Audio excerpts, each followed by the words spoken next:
The Mythbusters are stepping out for science. We want some destruction. Can you destroy a bridge using just the rhythm of marching feet?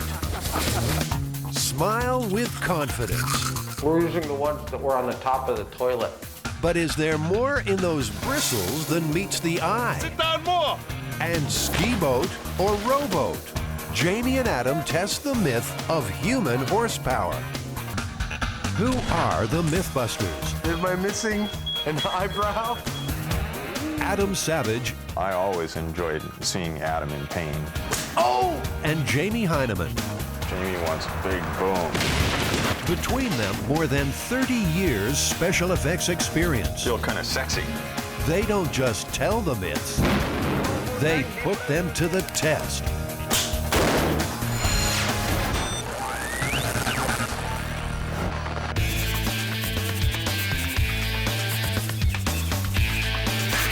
All right, Adam, so we're standing in front of this bridge and we're wearing silly hats. What are we doing? Well, this one is called Break Step Bridge, and it's actually at least a couple hundred years old. The idea behind it is that soldiers marching in formation in sync across the bridge might actually destroy that bridge. The myth says the problem happens if soldiers' marching rhythm matches the bridge's natural vibrations. They amplify the wobble, increasing pressure on the structure. According to folklorist Heather Joseph Witham, history records that as a dangerous combination. The first instance we know of this occurring was April 14th in 1831. The Broughton Suspension Bridge spanned the River Irwell in Manchester, England. There was a group of military men marching across this bridge when a pin collapsed and a chain broke and part of the bridge actually collapsed into the river. The rhythmic marching was blamed, and signs like this one on the Albert Bridge started to appear. Break step, soldier, or break the bridge was the warning. Don't believe it? A similar thing happened to the Tacoma Narrows Bridge in 1940. A particular wind set the whole structure vibrating, and once it started, it couldn't stop till it collapsed. Adam, do you have any experience building a bridge? No, but you know, that hasn't ever stopped me before. So here's the plan. The guys will build a bridge and a miniature army to walk on it. Then they'll see if the rhythm of the footsteps can make it vibrate. If it works, the vibrating should get bigger and bigger, like a kid bouncing on a trampoline. Fueled by a heady mix of ignorance and enthusiasm, Adam the Mythbuster becomes Adam the Bridge Builder. They're making a suspension bridge. Oh, okay.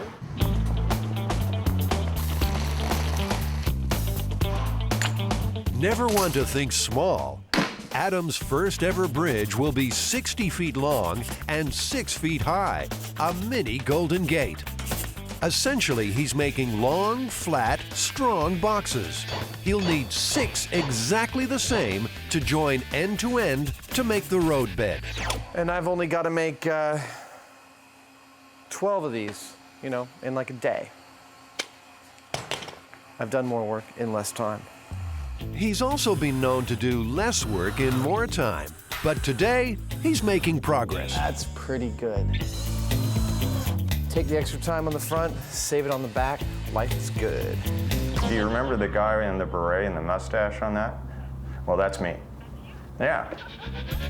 Life's good for Jamie, too. He's on the hunt for a piece of equipment, and it turns out the guys who make it are fans of the show.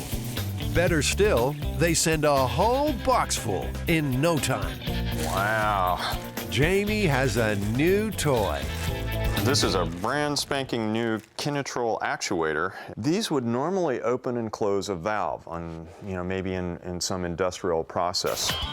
Only Jamie could get excited about a piece of industrial equipment. But then only Jamie could see its potential to make little marching robots.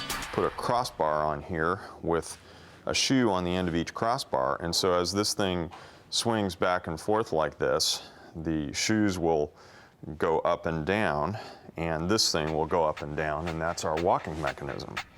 If all goes well, it won't be long before Jamie's hearing the pitter-patter of little feet in army boots.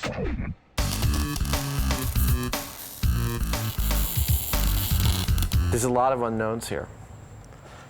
Nothing we're not used to on Mythbusters. What is known is Adam's finished the 6 sections of road deck. Now, the 2 uprights, which stand at either end of the bridge. Not bad for a first attempt. 60 feet of steel. This is not comfortable in the least.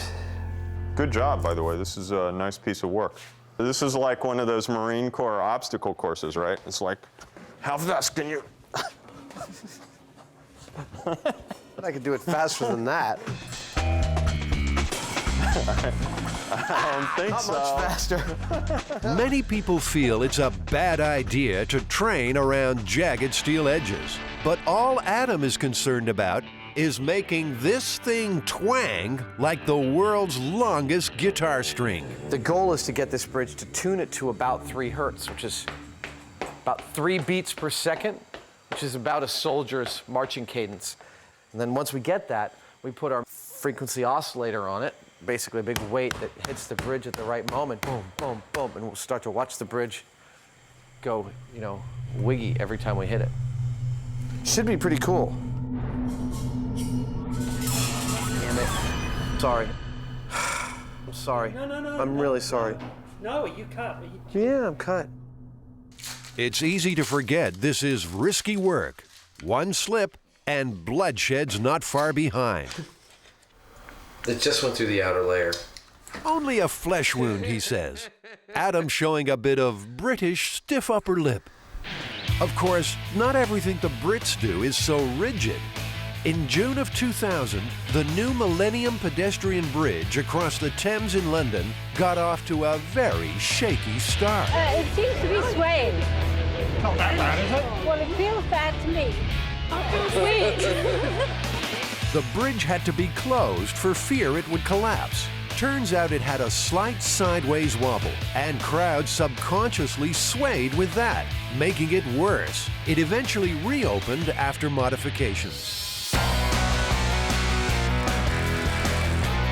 Back at Mythbusting HQ, Jamie's army is falling in. They might not look much now, all plastic helmets and 2 big boots. But to test this myth, Drill Sergeant Hyneman will turn this spare parts outfit into a well-drilled marching machine. Building the bridge. Adam is soldiering on despite his injured arm. The Mythbusters backlot is about to become a theme park with the addition of a 60-foot suspension bridge.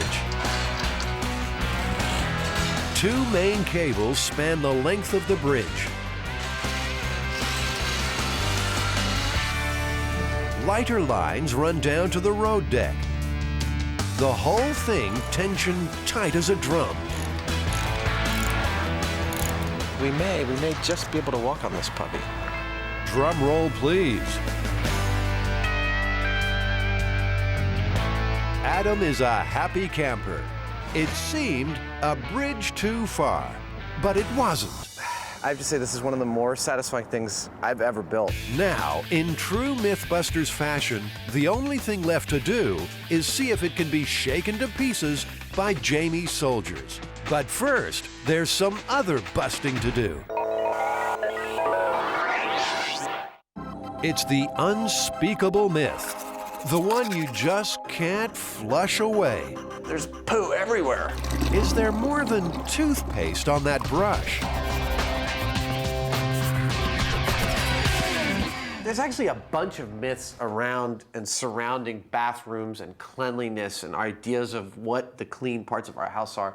But actually, I think the main idea behind this myth is that the bristles of a wet toothbrush make an ideal collection surface for things like airborne bacteria. There's no rosy way to say this, so let's cut to the chase. What we're talking about here is fecal coliform bacteria, the bacteria that lives, well, you know The where. belief is that you shouldn't leave your toothbrush in the bathroom, and particularly not too close to the toilet, because there's all sorts of bacteria floating in the air, which ends up on your toothbrush and therefore in your mouth. Adam, you know, before we even start this experiment, we should probably do a simple test to see whether the toilet actually produces an aerosol. You mean like whether when it's flushing it actually makes little droplets and vapor that go everywhere? Exactly. Some color in the water, and Adam's got any flying droplets covered. Ready? Okay, go. Oh, I see some drops. All right, well, there you go. The aerosol part of the myth is definitely true. Yeah, these are probably the least of our worries because we can see these and they're big, heavy drops. What we should be concerned about, I think, are the ones that we don't see, that are little tiny things that may be going who knows where. But can those tiny droplets drift all the way to your toothbrush? The Mythbusters aim to find out. Well, do we have a plan? Of course we have a plan. This is Mythbusters. The reason we've got so many toothbrushes here is because we want to lay out a really broad test pattern to see if distance from the toilet, orientation to the toilet, and height from the toilet affect the number of fecal coliforms that we can find when we test the toothbrushes. Adam has clearly given this whole dirty toothbrush thing an awful lot of thought. In no time, he's fitting out the bathroom in the Mythbusters workshop. I'm going to use this PVC and some fittings to make a pair of toothbrush racks. And so the rig begins. Forget fancy blueprints. He's making it up as he goes along. It only has to last for a month. Ow!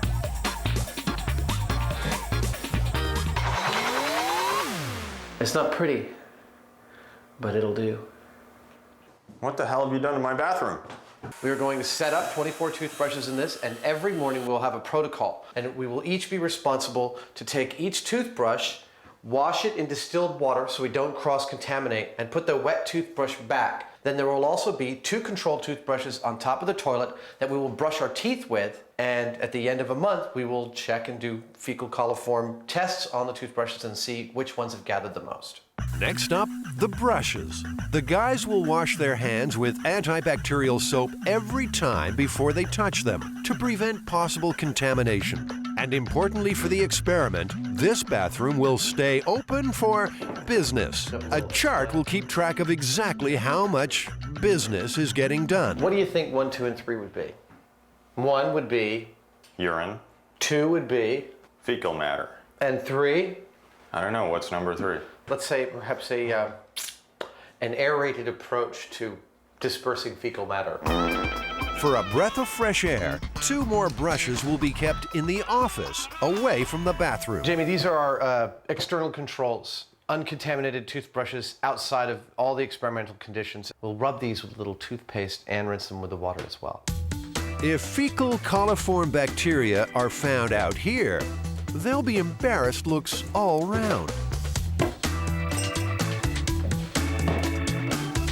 It'll take a month, but the Mythbusters hope to answer a question that lurks in every bathroom. Is that toothbrush safe?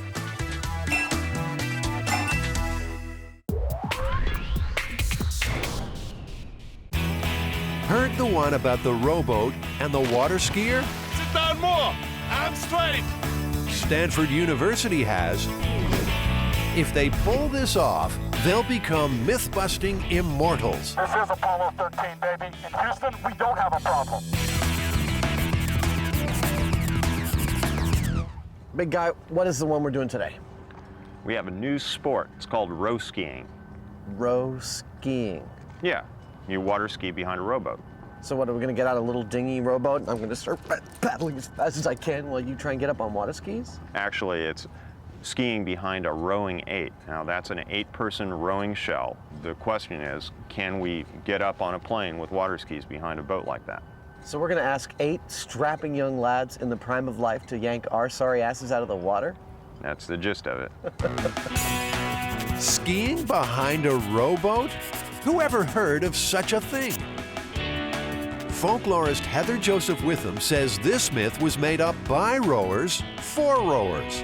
You're not going to have construction workers talking about a rowing 8 or water skiing, but you're going to have rowers talking about this. Probably not even water skiers, because this functions for rowers as a way to comment on what they're doing, as a way for them to comment upon their sport. It's saying, look how fast we manly men can go.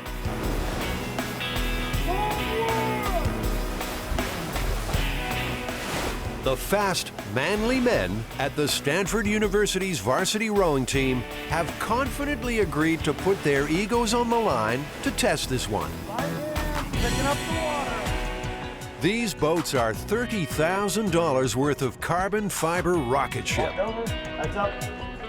With crew on board, it weighs nearly a ton. But the acceleration isn't like a motorboat. It surges and sinks with every stroke. It is about accelerating only when the blade actually enters the water. Once it's out of the water, it's all poetry and love sonnets. Everything is cool and easy. Once the blade goes back in, it's dark and violent thoughts. Sam, stay focused. A racing crew will be having those dark and violent thoughts about 40 times a minute. Going fast, they'll generate a boat speed of about 15 miles an hour. Skiing is normally done at 20 or more. Have you heard the myth about water skiers being pulled behind these boats? Yeah, I think it's urban legend, but we're out to prove them wrong. You think it can happen? I don't know, man. These guys got legs like steel and arms like pipes. I think they can do it. Even at top speed, they're slow by skiing standards. And that's before they add the drag of the skier. But failure is not a word in this coach's vocabulary. You know, I got a feeling that good things are going to happen. I think we might have a new business. We might be pulling people here. These workouts might be a good way for us to go faster. Amazing to watch. Made me feel pretty fat and old. They're so in sync, and there's so much testosterone flowing on those boats. You can just feel it. And, you know, we give them a real challenge, like get this guy up out of the water. They're going to be, you know, just scrambling for it. It's going to be fun to watch. Now the Mythbusters have a big problem. The athletes might be up to the challenge, but neither Jamie nor Adam knows how to ski. You must be Willie. Adam. Adam, nice to meet you. Hi, Willie. They don't just need a fast teacher, they need the water ski Terminator. Good. So you guys are skiing now? We're here You for want to some learn lessons, it? yeah. Okay. We're gonna get the lessons going here. This will be an unusual session for Willie. He'll be teaching them how to go slow. He was a champion skier in Germany before moving to America and turning pro. Go about 1,500 RPMs to establish the minimum speed for him to ski at. This would be about the same in terms of speed, what it feels for him behind the rowboat. Jamie, move on and out on the boom. Beginners start on a boom, not a rope. When the boat pulls, keep your shoulders back. Don't let them come forward. Ready? Yeah.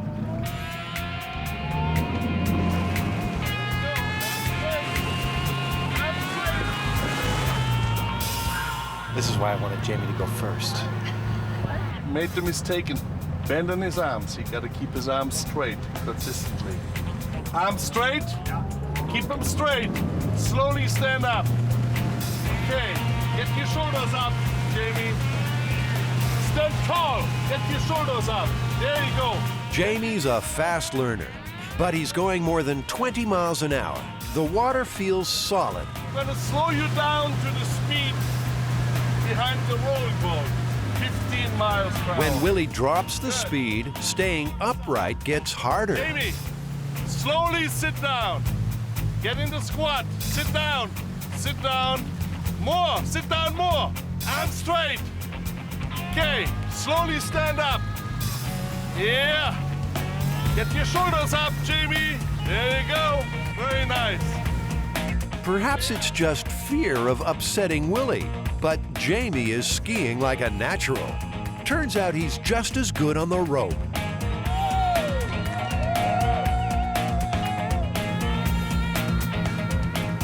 That felt pretty good. We did get it down pretty slow.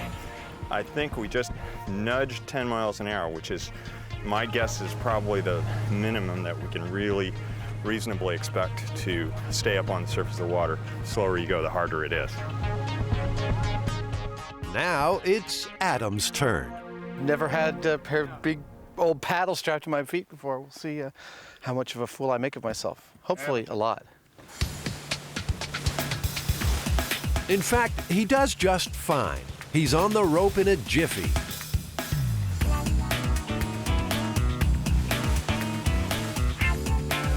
Unfortunately, his legs give out a jiffy after that.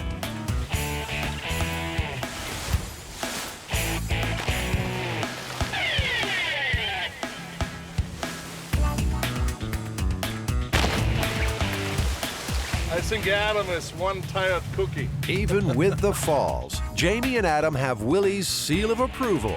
They're ready for the challenge. I do believe that both skiers you have here, Jamie and Adam, can do this. I think the only difficulty that I can think of is for the crew to generate enough speed initially to get him out of the water. I tell you, Jamie can have this one. He can water ski behind that boat. I'm not in shape. You know, it's all this like upper thigh and lower back power that you've got to do, just like halfway in this crouch. And a couple times I just dropped because I had no more strength. I think if the guys are actually physically capable of pulling me through the water, that I can do it. You know, it's just a question of how fast they can get going with that kind of load. It's all up to those Stanford, you know, butch guys. Stanford will get its chance. But first, there's that other nasty myth to attend to. The Mythbusters have become slaves to dental hygiene. Every morning, they carefully wash their hands, put toothpaste on each of 24 brushes, and rinse them off again using distilled water. Lesson 1, never give Adam a squirt gun. Hey! Oh, sorry, Paul. Next, they clean their teeth using 2 very special brushes. We're using the ones that were on the top of the toilet, the closest ones. At the end of the month, they'll test the brushes for fecal coliform bacteria. If nothing else, they've busted the myth that television is a glamorous industry. Today, it's toilet bowl close-ups. Mate, you've reached the pinnacle of your career. They couldn't get any better than this, could it? Toilets and cleanliness are the subject of many an urban legend, including this one. There's a young couple honeymooning somewhere in the Caribbean, and they come back to their room and they see that it's been ransacked. They've been burgled of just about everything. There's only 2 things remaining: their camera and their toothbrushes. So they go out and they purchase new clothes and other necessities, and they end up having a fantastic time. So they get home and they develop their film. And upon looking at the different photographs, they get to one that, what's that? And they notice that one thief has taken a picture of the other thief mooning, and the picture is of his backside with their toothbrushes sticking out. Jamie and Adam aren't swallowing any of this myth. But they are professionals, and they're on the scent of something big. You know, given that I've had toothbrushes sitting near toilets for nigh on 30 years at this point, 35 years, it doesn't bother me at all. It's a long, boring, dirty job ahead. But if anyone's qualified for this sort of work, it's the Mythbusters.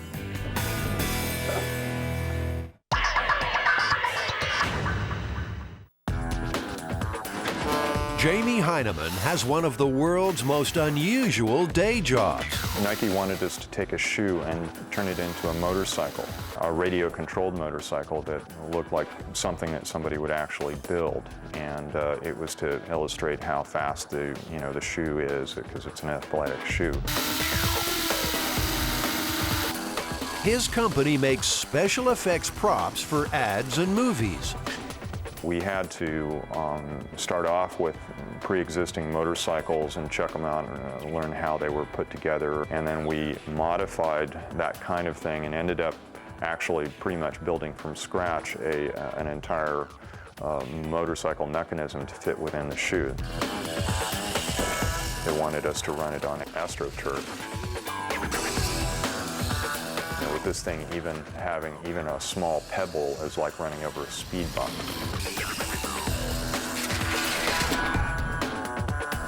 That's what I live for, and that's what I enjoy doing. If I have time off, I'm down here at the shop. You know, sometimes I'll wake up in the middle of the night giggling with some idea, and I just come down, turn the music up, and all of a sudden I've got this thing that nobody ever thought of before, or didn't exist before.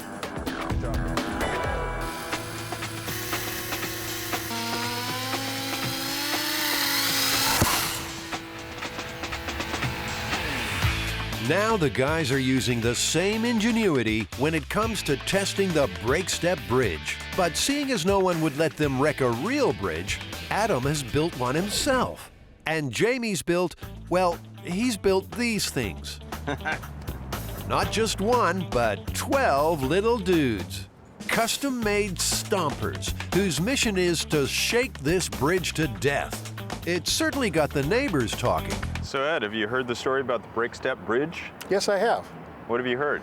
Well, I've heard that there was a battalion of men, soldiers, walking across the bridge.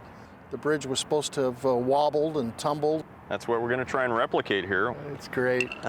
It's great. The plan is to hook the soldiers up to an air compressor, normally used to power a jackhammer. Jamie's little guys should start marching. If they get the speed right, that should set the bridge vibrating. They're going to launch these things. It may like flip the whole bridge over or something with the first turn on of the switch.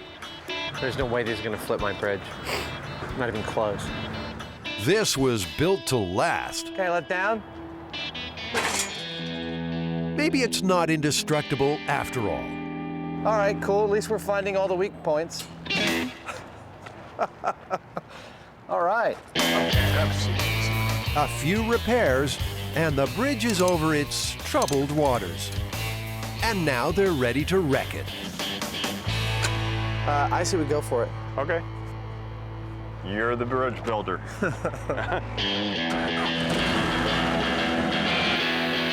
Power on. Remember, Jamie's worried the force could tip the bridge over.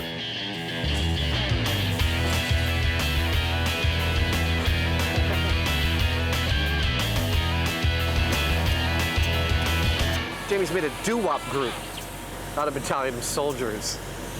It's like the California Raisins. The boys are looking a little wimpy. Seems Jamie's not feeding them enough air from the compressor. This has to have 2 hoses on it. Hey. Seems that Jamie didn't really inspect the equipment with any real Hyneman eyeball before testing the compressor. Okay, here we go. This time, there should be less doo-wop and more destruction. Now we're talking.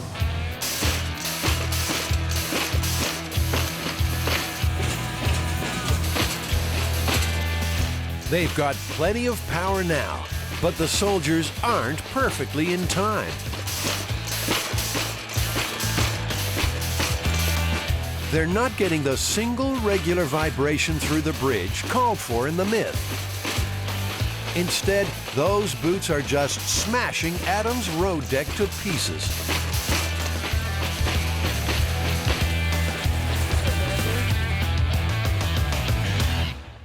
This is bothering me. Well, sorry. It's I wish you'd thought about that, because it's just like people are going to watch this, is going to start to smash up the stuff without it moving, and people are going to be like, what the f are you telling us? To get the timing exactly right, Jamie will have to individually adjust the airflow to each of his soldiers. It's a fiddly process, and fiddly is not Adam's strong suit. I have to say that actually at the very start of this, Jamie and I had a big argument about whether or not to do this electrically or pneumatically with air. And I strongly suggested that we not use air. I explained it to him in great detail, and he decided to ignore a good portion of it.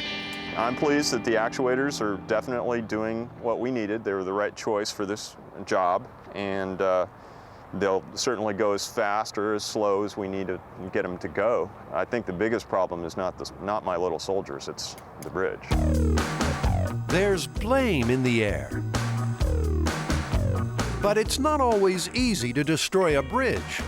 In a master stroke of forward planning, this one in North Carolina was completed just before a dam was due to flood the valley. So, gathered around a very small table, the authorities decided to knock it down. First, they piled on huge weights. That only resulted in an amazing new use for animated arrows. So, they called in the Air Force, but the flyboys were having an off day. So was the artillery, come to that. Finally, mines did the trick in spectacular fashion. Adam and Jamie are desperate to destroy their bridge with a bucking bronco vibration that shakes it to bits. When we hit the resonance of the bridge going up and down with them will be extremely rhythmic and will get bigger every time. And it'll actually be pretty catastrophic. Catastrophic destruction is the desired outcome for most Mythbusters experiments. So, for the third and final time, Jamie's army is readied for combat. All right, Jamie. Nice and slow.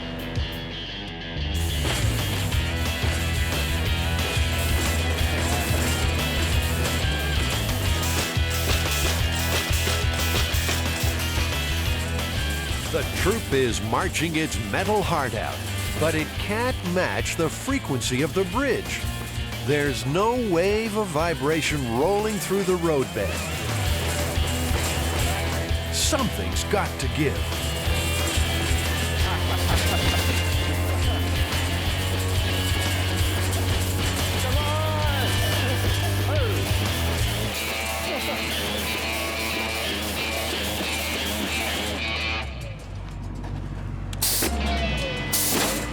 They've broken the bridge, but only through sledgehammer power, not sweet harmonic vibration. All my cables held. Yeah, it's these things are starting to yeah, look, working. the whole thing parallelogrammed. Yeah. That's where it failed. These things appear to me that we were just beating on the thing. And while the beating was in a certain rhythm, I don't see the bridge responding to it in that rhythm. Jamie's army will be sent home in disgrace.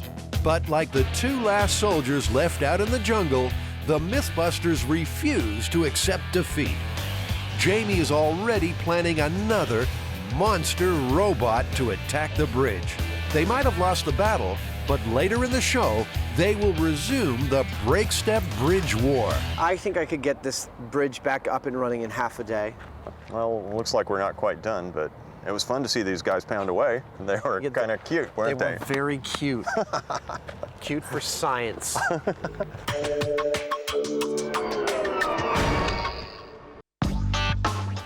There's absolutely nothing cute about the toothbrush surprise.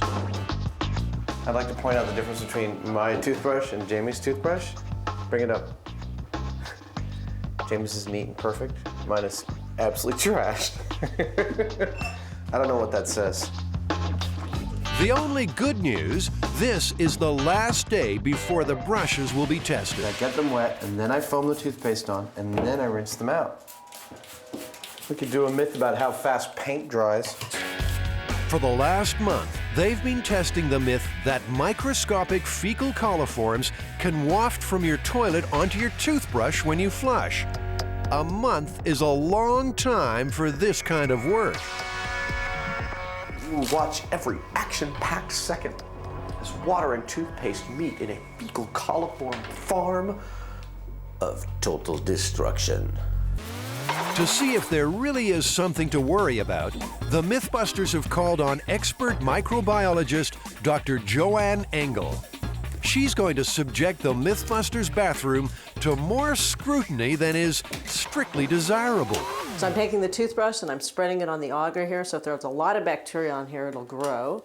And then I'm also dipping it into this bacterial broth. And again, if there's just even a couple of bacteria on here, it'll grow overnight after I incubate these in a nice warm oven.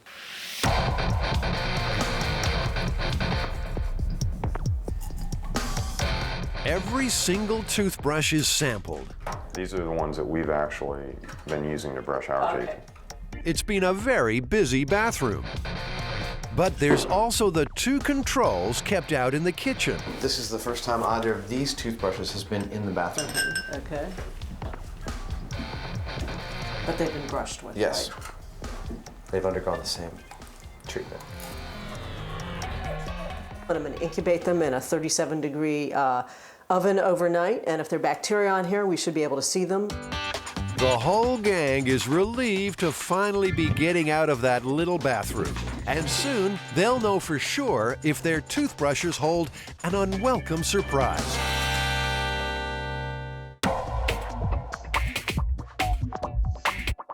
The Mythbusters are ready for the water ski challenge. Can you ski behind a rowing 8? So you ready? There's more than a myth on the line this morning.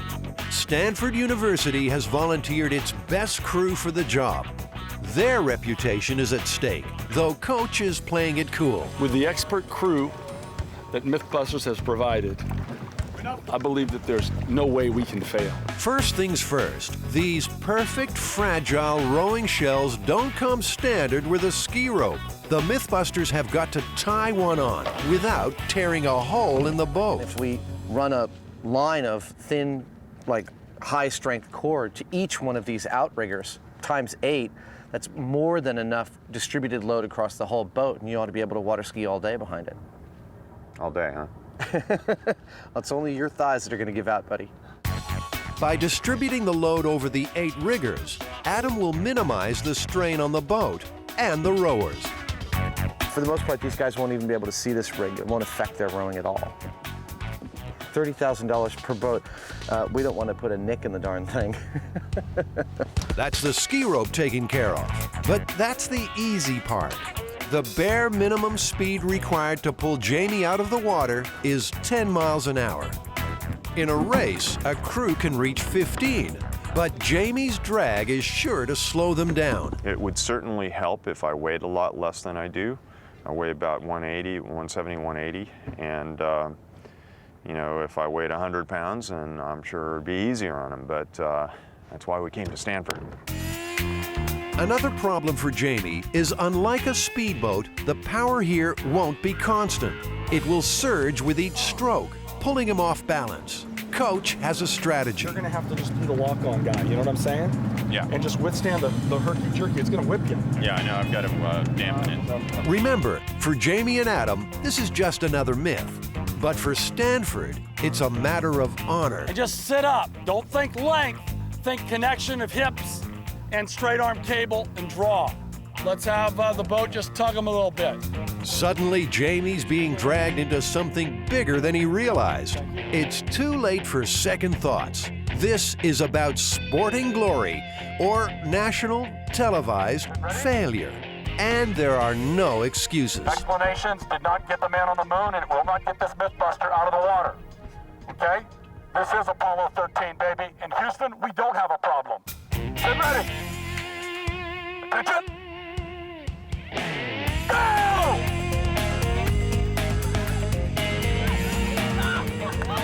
Go! Quicker!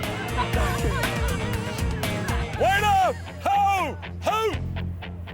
Hey! Hey! Stop rolling! If you're not pulling, stop! Jiminy Jack Christmas. These guys are still rolling. So close. He was up, but couldn't hold on with the surge. This might just be possible. Jamie, man, that was beautiful. It was working. You think you can get it going? It's just in a state of constant, almost out of the water. Right. It's the hardest thing that a skier can do, I think. Well, you think you're good for another go? Oh, yeah. Excellent. Nice lock on, big dog. That was all you. That was all you. We got to be quicker with the second stroke or longer with the first stroke. It's just going to be up to me to maintain it, I think. Sam, same thing that you guys just did. So, Jamie Big Dog Hyneman prepares to battle the surge again. The guys in the engine room have proved they've got the muscle to get him up. He can't let them down. Attention! Go! Stay up. Come on, dog. Stay up. Come on, big dog. Stay up. Yeah! Go! Bring it up! Bring it up! Boys! Jeez, we had him. It's close, but still no cigar. These Stanford guys won't settle for near enough. Jamie will ski even if it kills him. Power was there. I was having trouble dealing with the surginess. Try and put the weight back when that surge hits you, so you got a little more hip and power into it, because it's gonna surge. Yeah, that wasn't bad for the first 2 runs, though. No, well, we ain't done yet. We're pulling your ass out. You're gonna be doing this thing without a wetsuit and the beret and glasses on if I can have my way. Bring it up, guys. Let's pull this boy out of the water. Hyneman, that was twice as good as last time. You think you can do it twice as good as that? I'll keep trying. Just need like a good 30-second run. Come to the steer. Come to the steer. This is the third and final attempt. Coach can smell something special in the air. Stay tough, all right? Stay tough. They're enjoying it. It's like you guys are right on the cusp of both meeting together at a higher plane. Looks good. I want you to put him on a ride that he won't forget. So once you get him up, keep him up and let's get his skin tone a little bit fearful, a little white. Let's scare him. Jam on it. Let's do something that's never been done. Here we go. Attention, go!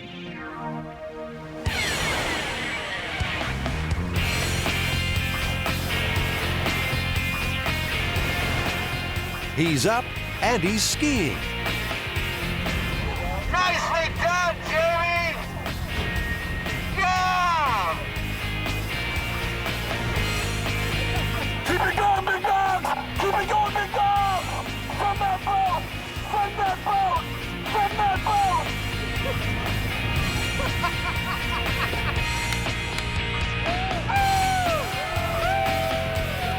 It's not pretty. Jamie's fighting every surge, but they've done it.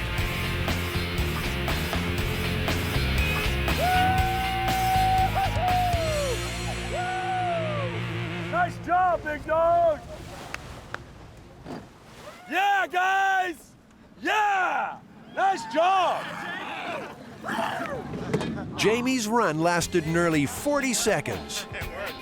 I'm pleased this punch. That worked better than I'd ever hoped for. The fact that I could do this says that it ain't as ridiculous at all as we thought. Yeah, it was a workout. I was breathing hard after that. It's like, whoa, whoa. Good job. Stanford's finest have prevailed and proved this weird myth really is possible. Never underestimate young, strong Mythbusters. One of those good things about youth is they don't know obstacles. You the man, or as we say, YDM. YDM.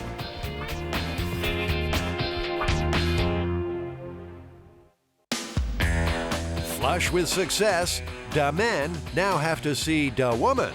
The toothbrush surprise results are in. Did we actually find any fecal coliform on the toothbrushes? Well, we did, but in fact, all the toothbrushes. That'll leave a bad taste in your mouth, but the slides don't lie. Those little pink dots are fecal coliforms found on the brushes, and it made no difference how near or far they were from the toilet. Can we say that the exposure to the bathroom or to the air contaminated these with a small amount of fecal coliform? So that'd be one interpretation, but recall that you also exposed these guys to distilled water and some toothpaste, and they got handled a little bit. So it could have also come from other sources as well. But brace yourself, folks, there's more. Remember those control toothbrushes kept outside the bathroom. There was also fecal coliform on our controls, which were nowhere near the bathroom. That's right. That's these guys here. So they have some pink colonies on them, too. Unpleasant as it seems, fecal coliforms are virtually an unavoidable part of daily living. But it's not all bad news. So, you know, this is perhaps the most critical question. Should the American toothbrushing public be worried about our results that there's fecal coliform on their toothbrushes? No, I don't think they should be. It's a very low level, and as you can see, we're all happy and healthy standing here and been exposed to that. Easy for her to say. Adam and Jamie have just learned a valuable lesson. Some myths are best left unanswered. You know, we put our bodies on the line a lot on this show, but brushing my teeth with fecal coliform for a month, that goes just a little bit farther than I really wanted to go. There's poo everywhere. What are we gonna do?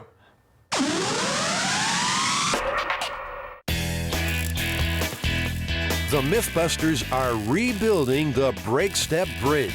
We weren't really happy with the collapse of the bridge the first time on the Break Step Bridge, so I'm putting it back together, and we're going to try it a second time, a little more scientifically, perhaps. The science of this myth is the regular rhythmic footfalls of marching soldiers can resonate within a bridge, causing it to collapse. And the challenge is to induce a regular vibration that gets bigger with every beat, till the whole thing shakes itself apart. Wind caused a similar thing to happen in a famous collapse at the Tacoma Narrows. So far, the Mythbusters' attempts with little marching soldiers failed. So instead, Jamie's making one big heavy one. That's starting to be pretty cool. That's we're getting a nice, controllable harmonic out of this thing. I think we have what we need to work with. Could this be the monster that will destroy the bridge? The mechanical arrangement on the soldiers was such that it was a little more messy. This thing, I think, will be able to isolate what exactly is going on by being able to watch just this. We've got this fairly large wave, but we want to hit that wave exactly at the perfect time each time it comes back. And that's what it is to match a harmonic. So if the timing's even a little bit off, we won't be correct at all. So, in the name of inducing wanton destruction, the Mythbusters lay it on the line one more time. A little faster, maybe? That's too fast. Slower.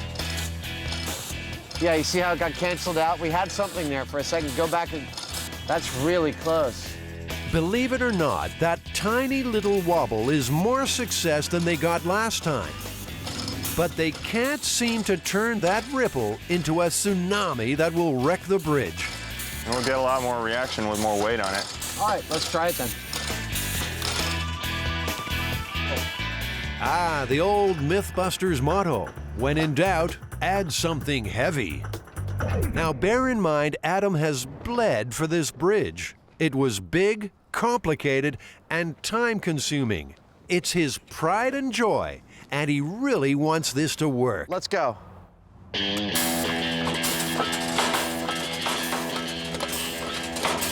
Faster. Oh! Once again, the bridge has failed before any real vibration got going. All that hard work has come to nothing. Adam's taking it quite well. Best just stand back for this. Who wants destruction?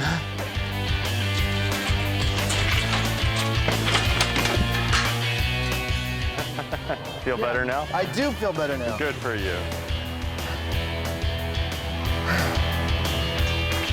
The bridge is dead. Adam killed it. For all their time and effort, they couldn't replicate the myth. Maybe this one just never happened.